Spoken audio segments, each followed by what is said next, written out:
Salut, eu sunt Gabi și azi o să facem top 10 imagini frumoase. Să-i dăm drumul, cum vedeți aici. Pe locul 1 se află imaginea cu titlul As. Pe locul 2 se află ursulețul supărat.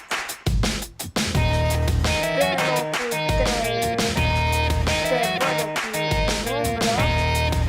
Pe locul 4 este un trandafir. Pe locul 5 este un iPhone cam părăsit. Pe locul 6 este un criminal.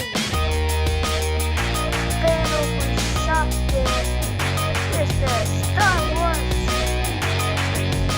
Pe locul 8 este, cum să zic eu, un Joker. Și pe locul 9 este ultimă placă. Și pe locul 10